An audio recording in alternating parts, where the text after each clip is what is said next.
Well, House Republicans expanding the Biden impeachment inquiry. Oversight Committee Chairman James Comer and Judiciary Committee Chairman Jim Jordan now investigating whether President Biden was involved with Hunter Biden's decision to defy a congressional subpoena earlier this month. They're demanding all documents and communications sent or received by the White House related to Hunter's deposition. The Comer writing on X, quote, "We are compelled to examine as part of our impeachment inquiry whether President Joe Biden engaged in a conspiracy to obstruct a proceeding of Congress. Such conduct could constitute an impeachable offense." The Republicans zeroing in on these comments from the White House press secretary after Hunter defied the subpoena. So watch this.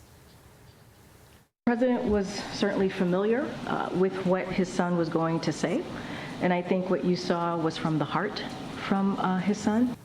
Joining me now is Judicial Watch President Tom Fitton. So the president speaking from the heart, your reaction? Well, there you have the White House endorsing the obstruction by Hunter Biden explicitly from President Biden's spokesman from the podium.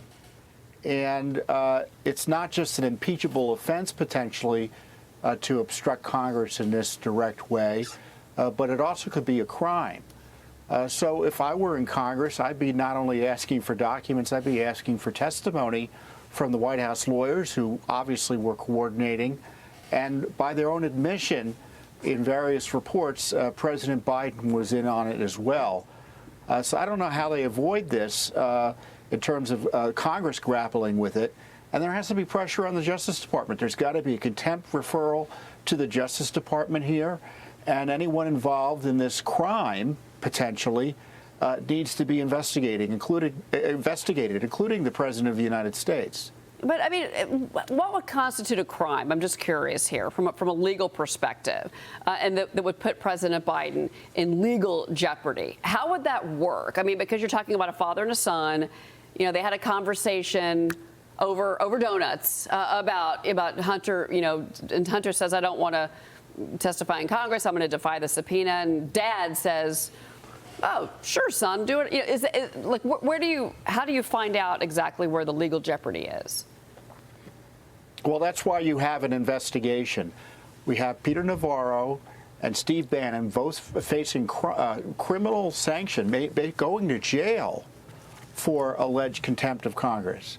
And so anyone who was involved in aiding and abetting that, enabling that, could be subject to criminal prosecution. Okay. You know, for President Trump, all bets are off. Anything he possibly thought or said as president is subject for criminal investigation.